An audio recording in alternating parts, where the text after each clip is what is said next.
നമ്മുടെ ഈ സ്കൂൾ ഉൾപ്പെട്ട എല്ലാ അധ്യാപക സുഹൃത്തുക്കളെയും, നമ്മുടെ കുടുംബശ്രീ പ്രവർത്തകരെയും, CDS ചെയർപേഴ്സൺ, നമ്മുടെ മറ്റ് രാഷ്ട്രീയ പ്രതിനിധികളെ, അതുപോലെ തന്നെ ബാലരാമപുരം ഗ്രാമപഞ്ചായത്തിൻ്റെ സംസ്ഥാന സർക്കാരിൻ്റെ നവകേരള മിഷൻ്റെ കീഴിൽ പ്രവർത്തിക്കുന്ന 3-4 മിഷന് രൂപം കൊടുക്കുകയുണ്ടായി. അതിൽ പ്രധാനപ്പെട്ട മിഷനാണ് ഹരിത കേരള മിഷൻ.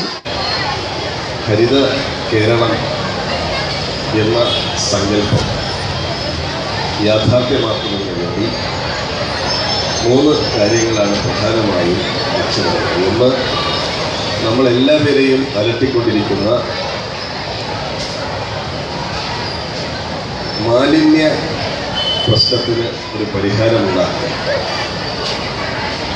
ജൈവ പച്ചക്കറി കൃഷി പ്രോത്സാഹിപ്പിക്കുക, ജലസ്രോതസ്സുകൾ സംരക്ഷിക്കുക.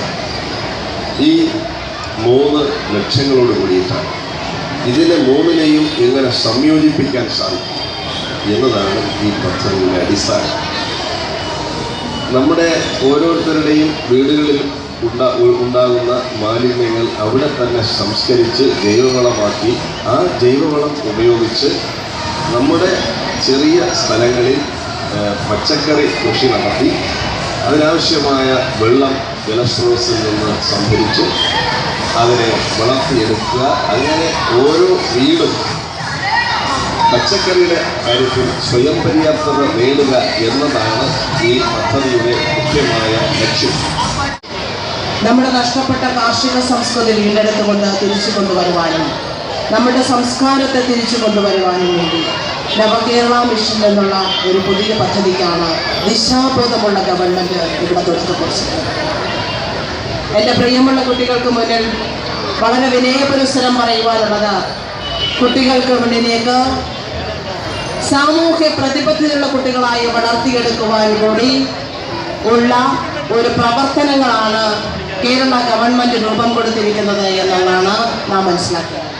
വളരെ ദിശാബോധത്തോടുകൂടി സർക്കാർ നടപ്പിലാക്കിയ നവകേരള മിഷൻ്റെ ഹരിത കേരളം പദ്ധതിയുടെ തുടക്കമാണ് ഇന്നിവിടെ കുറിക്കുന്നത്. ഇതിലൂടെ നമ്മൾ ലക്ഷ്യമാകുന്നത് എന്താണെന്ന് വെച്ചാൽ വിഷമുക്ത പച്ചക്കറിയിലൂടെ ആരോഗ്യമുള്ള ഒരു സമൂഹം വീണ്ടെടുക്കുക. അതുപോലെ തന്നെ ജലസ്രോതസ്സുകൾ കരുതാൻ കാത്തു സൂക്ഷിക്കാം നമ്മുടെ ജലസ്രോതസ്സുകൾ എന്ന മുദ്രാവാക്യത്തോടുകൂടി നമ്മുടെ പ്രദേശത്തെ ജലസ്രോതസ്സുകളെ സംരക്ഷിക്കുക. കുട്ടികളോട് പറയാനുള്ള വല്ലപ്പോഴെങ്കിലും പ്ലാവലയിൽ കഞ്ഞി കുടിക്കാൻ ശ്രമിക്കുക. ഷുഗറും കൊളസ്ട്രോളും വരില്ല. പഴയ ആളുകൾ അതുകൊണ്ടാണ് ചൂട് കഞ്ഞി പ്ലാവലയിൽ തന്നെ കുടിച്ചുകൊണ്ട്. അയണിയില ഇതിന് ബെസ്റ്റാണ്. പക്ഷെ അയണിയിലത് കൂടുതൽ കഞ്ഞി വിൽക്കുകയും ചെയ്യും. പക്ഷെ അയണിയിലത് കുടിക്കാനല്ല പറഞ്ഞത്, പ്ലാവലയിലാണ്. പ്ലാവലയുടെ നിറം ഇരുണ്ടിരിക്കാൻ, ആ ഇരുണ്ട പച്ച ഉണ്ടാവാൻ കാരണം തന്നെ അതിൽ അടങ്ങിയിരിക്കുന്ന ചില പ്രത്യേകമായ ഗുണങ്ങൾ കൊണ്ടാണ്, ആ എൻസൈമുകൾ കാര്യങ്ങൾ കൊണ്ടാണ്. പ്രത്യേകിച്ചും കേരളത്തിൽ ജീവിക്കുന്ന ഒരു വ്യക്തി എന്ന നിലയിൽ എൻ്റെ ദേശത്തിൻ്റെ പ്രകൃതിയെ ഞാൻ സംരക്ഷിക്കും. പ്രകൃതിയുടെ നിലനിൽപ്പിനായി മരങ്ങൾ നട്ടുവളർത്തും. പ്രകൃതിയുടെ വരദാനങ്ങളായ ജലാശയങ്ങളെ സംരക്ഷിക്കുന്നതിന് സ്വന്തമായും മറ്റുള്ളവരിലൂടെയും ആവശ്യമായ പ്രവർത്തനങ്ങൾ നടത്തും.